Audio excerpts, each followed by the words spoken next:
All right, this is a gameplay video for the game Genghis Rising Khan.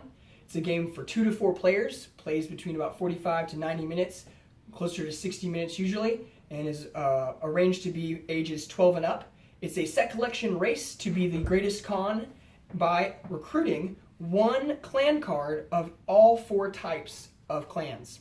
That's the Tatars, the Merkits, the Ongoods, and the Naamanites. You are attempting to acquire resources, which are located over here. You are trying to accrue your military might to raid other Khans at the table to gain both raid tokens and gold.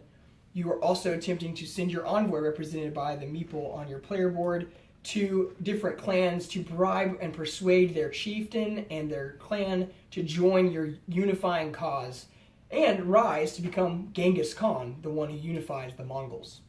And so we're going to play through a few rounds of gameplay after we read our action board player powers that are associated with historic Khans. My Khan is Jamuka. He was considered the rival of the real Genghis Khan. When you receive the envoy returns consequence, you may bribe with any resource, not just the clan's cost section resources. This gives me a benefit whenever I fail an envoy action. I can still retain going through the process of gaining that clan without having the restrictions of other players. My Khan is Temujin, the Iron Maker. It says, whenever a player uses troops to defend against your raid, determine casualties normally. For each troop cube that survived, gain 1 more. My Khan is Toghrul. When a victor of a raid, you may trade 2 of the same resource for 100 gold. It cannot be the resource you just took from the defender. Those are the action player powers that are at play in this game, and we've set up for a 3-player game. This is the playthrough, and I'm going to begin with using my 2 actions, which is how you play the game. Each round, each player gets 2 action markers, possibly a third if they use a raid token, and they affect the board out here. So I'm going to use my action marker, and I'm going to begin this with using the Shepherd action, which right here means I gain 1 herd from the supply, and because of this, I add 1 food resource to the hunting board due to the fact that my herds are growing and therefore predators are arriving. Traditionally, the Mongols would slay those predators for their meat and their food. The second action that I'll take is the hunting action to acquire 1 food from the supply, as well as the 1 on the resource board, and put them in my player area. Play then passes to the left. For my first action, I'm going to salvage. I'm going to take 1 of my troops and put them in the corner corresponding, the blue corner, and I will get 1 wood. For my second action, I am going to use the Shepherd action. I'm going to take 1 of the herd tokens, as well as put 1 food resource on the hunting section. This troop for Payton will not be available until his next turn due to the fact that the troop is out gathering wood, which in the steppes of Mongolia takes a long time, so that troop is not available for raiding or defending. That's why there's a corresponding location on the salvage board. Also, I know that the cube is green, and on the board there is a yellow cube. Future editions of this prototype will have yellow cubes versus green, so there's not confusion. And after this round, we put an extra herd over on Shepherd. That's correct. A herd would go on the Shepherd board because of the salvage, affecting the herds being fenced in more often. Yep. Okay. For my first action, I am going to do a Shepherd, which means I will get this one as well as this one. Correct. Yep. And then another food is added to the hunting board. And I will also do hunting and get these 3. There you go. That stacking element of the game is something that I hope to incentivize certain actions so that players are not stuck with all 6 actions looking the exact same every round due to the incentivization out here. So it's back around to me, and looking out at the array of cards, I think I'm going to actually spend my action doing an envoy action, which is to send my envoy to a clan that has a yurt with suns on it, and I think I'm going to go to this clan. Looking at the clans, it says that all of these have conditions and recruit bonuses. Currently, we're very much considering the costs and conditions of the clans in the active pool. The cost is what is required to recruit them. The condition is how they interplay with the game. In this case, this one says if any other active clans require wood, this clan would cost 200 more gold. If that were the case, which none of these have a requirement of wood, you can place a token on it in the condition to show that it's active. That way people don't mistake the condition being active. This one says if exactly 2 Naamanites are active, which in this case there's only 1, this card would require 1 more food. So in this case, almost all of these conditions are not currently active. We use the cost sections as normal. When I choose to do the Envoy action, I put my meeple in the first sun of the yurt, and then I would have another player ask me a scenario card. It's a multiple choice scenario card based in the Mongolian universe. Okay. The shepherds of the tribe ask you to come help them corral some horses that have gotten away. But the chief says he would be back from hunting shortly to hear your proposal. Do you A. Stay and wait on the chief to return? B. Go with the shepherds and help corral the horses? C. Say you'll watch over the herds near to free up more shepherds to corral the horses? I'm going to say C. C. The consequence of that is the shepherds appreciate your thinking and talk highly of you to the chief. Envoy stays. Whew. So envoy stays or envoy returns are the possible circumstances in that case. And envoy stays means that I successfully persuaded the chief and clan and I move my meeple to the next sun for the next turn. This action marker is locked onto my envoy location until that meeple comes back, whether I recruit the clan in success or get turned away and I'm unable to bribe that chief.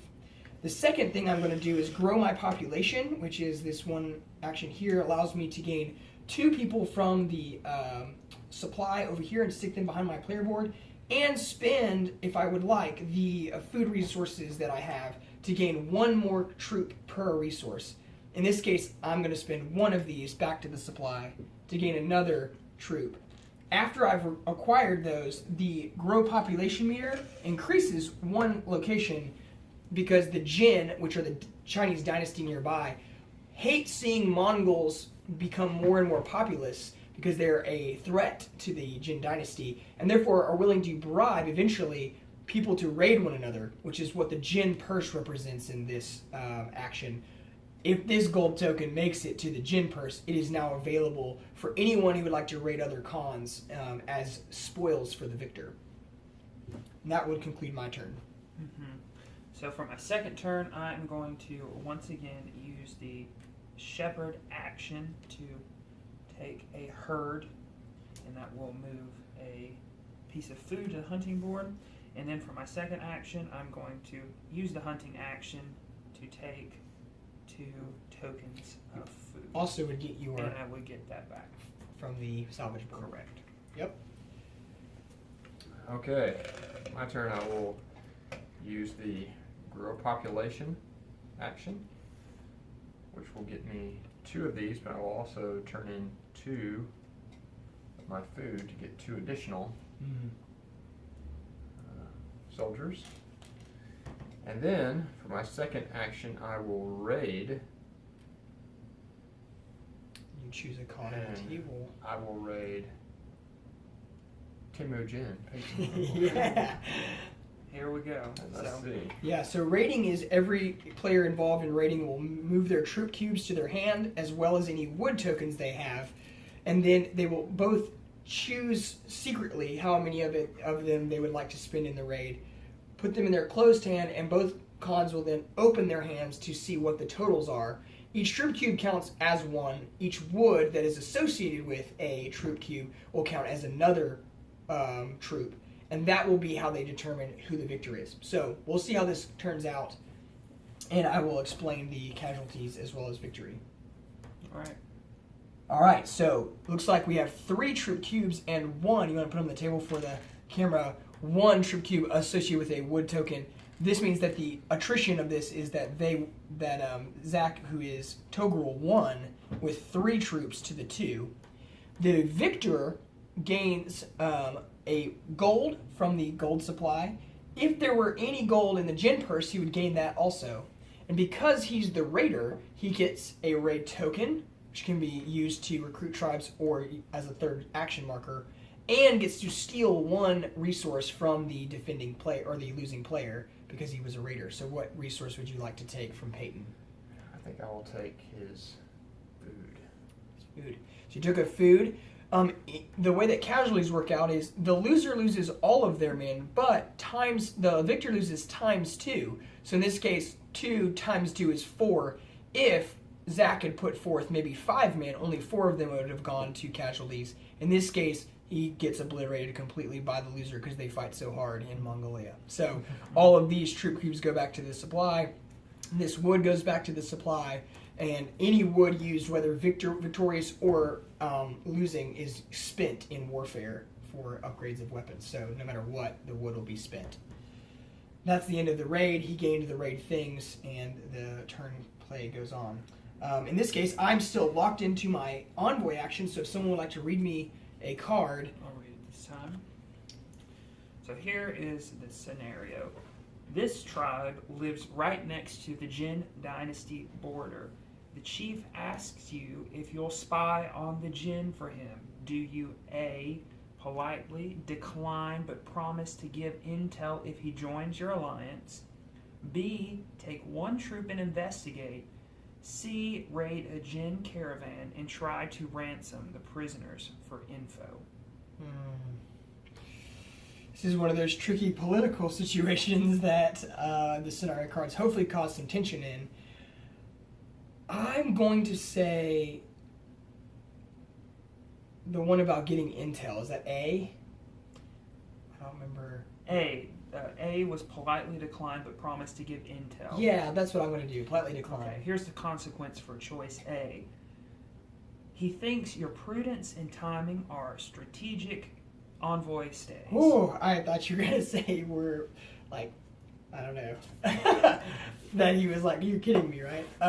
In that case, Envoy stays. I don't have any more suns or in those represent days to go to. I'll lay my meeple down, and I have this turn to acquire the tribe or next turn.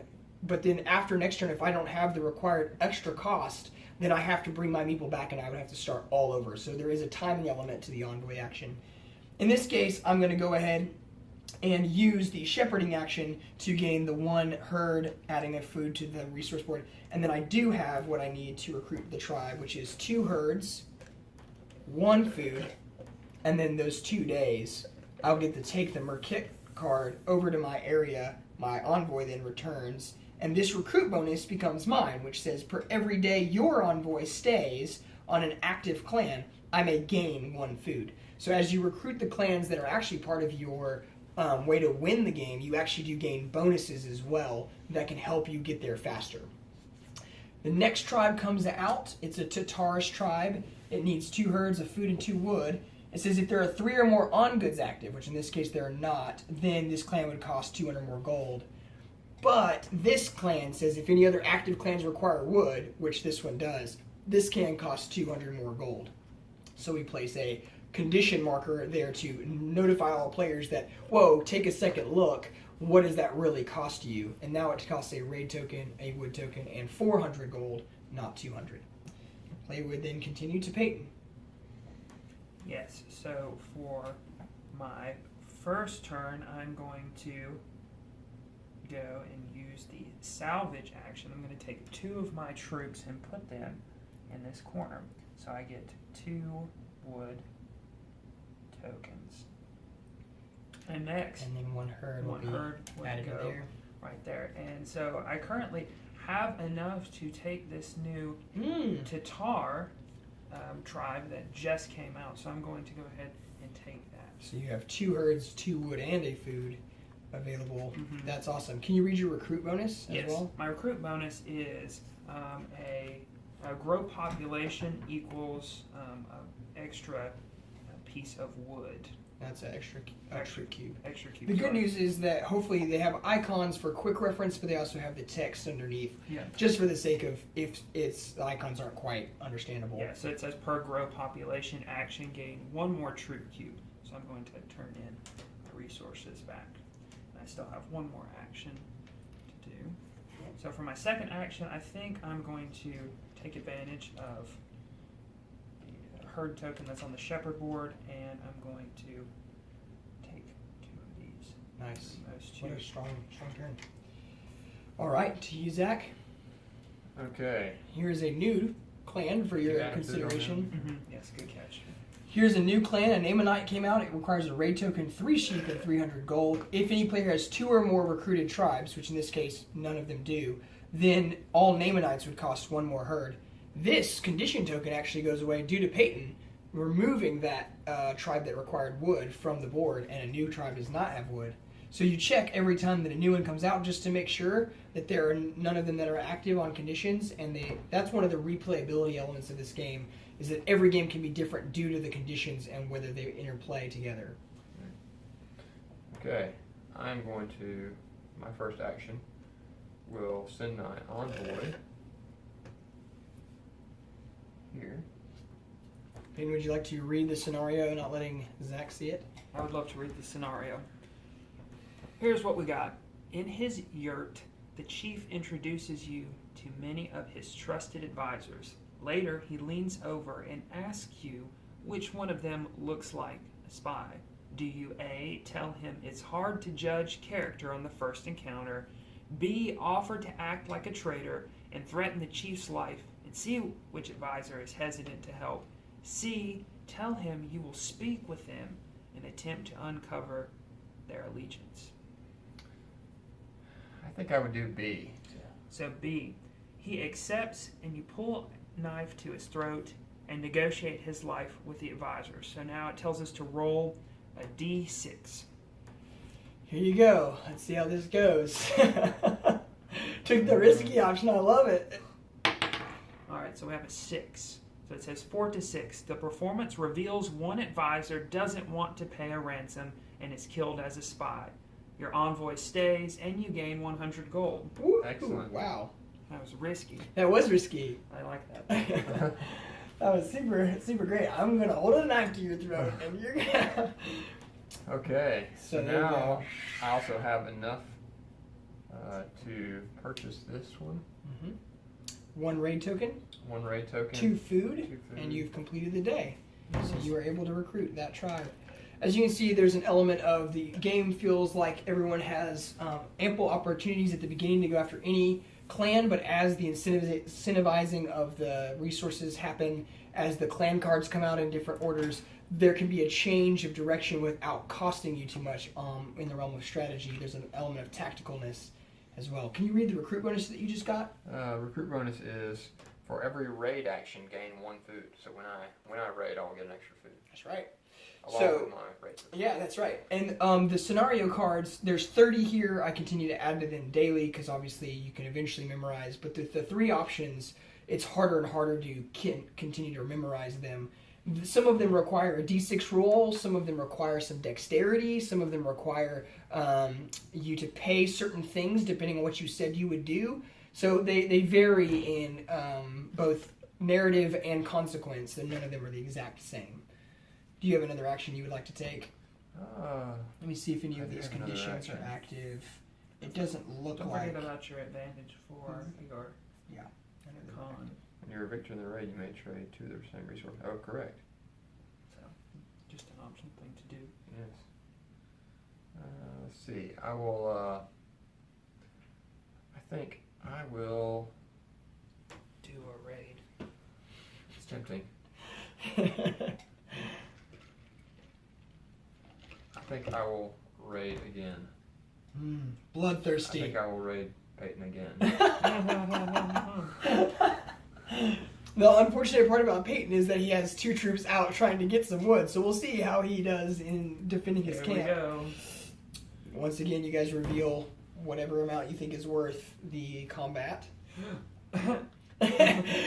He decided not to defend, therefore he won't. Zack is the victor. He won't lose any men because there's none defending, but he gains the normal 100 gold, a raid token, and a resource. And then my extra food. And then, Is that what yeah, you get extra food because of your recruit bonus, but you also get to steal a resource from Payton. And then you can. And then you have the ability to, if you would like, with Toghrul, turning things for gold. Want to just try that out? Use your special.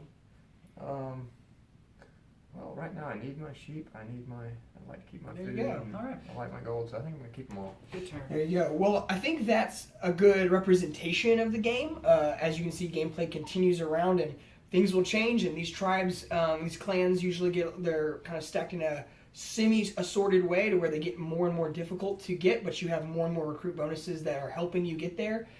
Ultimately, the idea of Genghis Rising Khan is a race to the finish with an attempt to have player interaction through scenario cards that cause funny and also exciting moments, plus raids that are simultaneously revealing of how important is it to you to win, and the first player to get one of all 4 clan types becomes Genghis Khan, and the game ends in about an hour. So I hope this has been an instructive gameplay video. I hope that if you have any considerations of this that you have questions about, please let me know. But that has been Genghis Rising Khan.